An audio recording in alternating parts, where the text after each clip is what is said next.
Okay. And when I came here, I realized that non-resistance was getting higher than the condition.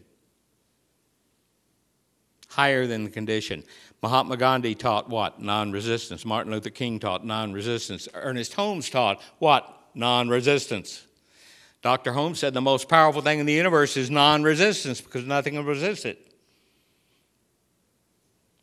See, when we wake up and realize we are the most powerful thing that's ever happened in this universe, Ernest Holmes often proclaimed that it is indeed a mystery, but it is not mysterious. God is a mystery, but not mysterious. See, we can understand it. Jesus understood it. And the problem with his understanding is during that time, his understanding and his ability to share the principle to the people around him threatened the authority around him. Why? Because he said the authority's in you, it's not in a pulpit. The authority's in you, it's not in a government, it's not in anything outside of you, it's not in a book, it's not in a person, place, or thing, it's in you. And that threatened the authority. Dr. Holmes pointed out once that if religious science ever takes off into the world, and he said it will be, P.D. Ouspensky pointed out that this will probably be the religion of the 21st century. Okay. I would like to be around at the end of the century, see if they were right, but we are here at the beginning of it, and I am very proud to be part of the last 36 years. We're going our 36th year here. 36 years of presenting it to the Bay Area and to our world on the radio and with all our wonderful members and all of our first, second, and third, and fourth year classes. And Monday night, Tuesday night, Wednesday night, Monday morning, Tuesday morning, Wednesday morning, all of our classes, all of our teachers, our 12 ministers, all of the things that we do here that is doing what? I had a commitment. I had a commitment when I first became convinced that this was what I wanted to do with my life. This is where I was going to change. Everything changed when I committed myself to the ministry. And I committed myself to the ministry standing, watching a peace march go by, and Fenwick Holmes saying to me, I wonder how many of these people who want peace on earth can get along with the person they live with. And he said, peace on earth is something important, Jay. And I said, yes, it is. And he says, there's a lot of people who'd like to have it, but they don't know how. But if they really want it, they can learn. And I said, I agree with that. And then he took me by both my hands and looked me in the eye and said, you can teach them. You can be one of the people who teach them. And the wonderful thing about teaching all of you, because I've had some people in this room, students for 30 years, is this. Metaphysical teachers have known this throughout the age, that if we can touch the life of one person, we are really touching the life of hundreds and thousands of people, because what we're doing is setting a positive chain reaction in motion. I've asked you many times, how many of you found this teaching and all of a sudden you became the weird aunt? You're she's the positive one in the family. I've had people come here and say, negativity just runs in our family. Okay, like it's a disease. Well, it is a disease. Why? Because it is dis-ease. You want to get rid of dis-ease, become at ease. With what? The truth of you. Albert Einstein pointed out, he said the greatest question ever asked is the universe friendly? Religious scientists believe it is. We believe it's friendly, and it is, as us, super. How about waking up and realizing this morning there's something within you that knows what to do and how to do it? I don't care what the situation is, there is an answer. I don't care how long it's been going on in a negative way, there is a positive experience waiting to happen as you. God does not explain itself. Yet you cannot live and move and have your being without the awareness of it. Everybody has some concept of it.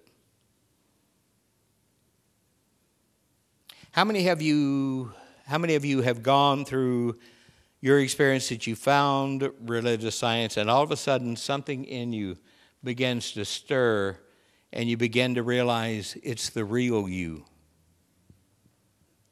waiting to come out.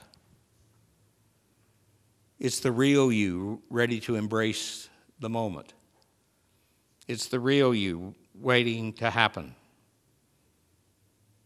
This real you that is you doesn't need an explanation. All it needs is an opening. All it needs is an opportunity. All it needs is a decision. All it needs is a commitment.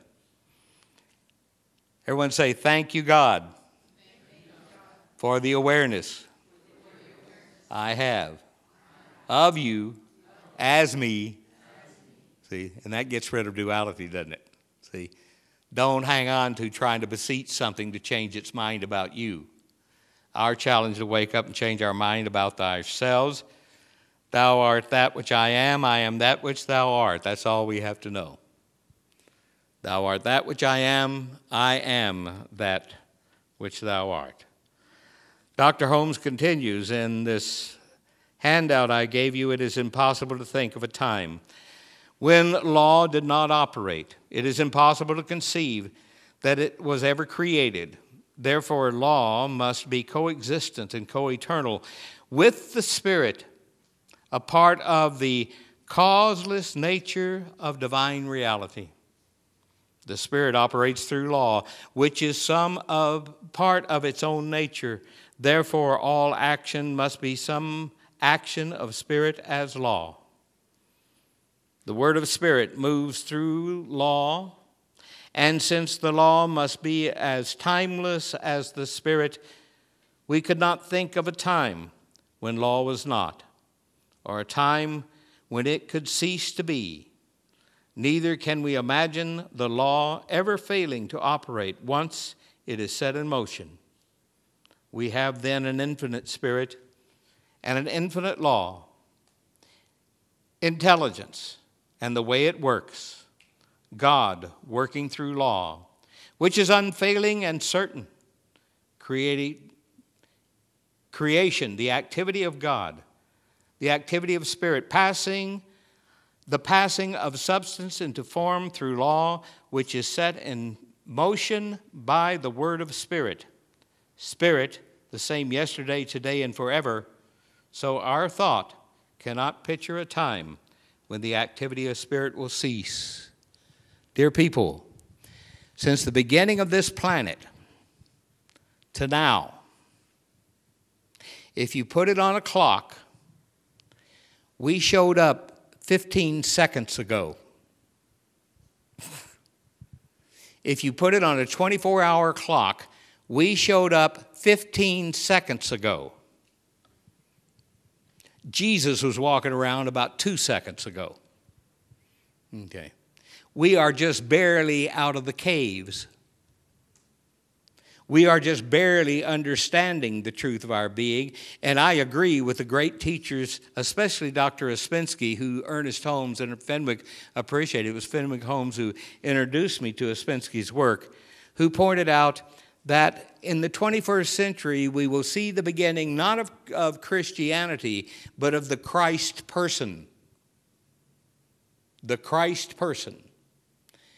And as we do, we will begin to heal the biggest problem on planet Earth, which is religion. Because we know with Emerson that your religion is what you do with yourself 24 hours a day. It's not where you spend an hour on Sunday morning. What is your religion? I know almost everybody here, and I know your religion is beautiful. That's what we teach here, because beautiful is the way. There is one life. It is God. It is our life. It is ready, willing, and able to become anything we let it become. And if you have the handout, let's all affirm this last paragraph together. Say it with me. The whole action of Spirit must be within itself, upon the law, which is also itself, and upon the universal stuff, which is also within itself. The three in reality are one, the Trinity. There is something called God that makes things out of himself or itself by becoming the thing it makes, according to law and order as nearly as the intelligence of the human race is able to judge, spirit creates by contemplation. Use transcendental contemplation. Contemplate a greater idea of yourself and then affirm. Say it with me. It is good enough to be true. And that's the way it is. Namaste. Thank you for being here this morning. Have a good one, everybody.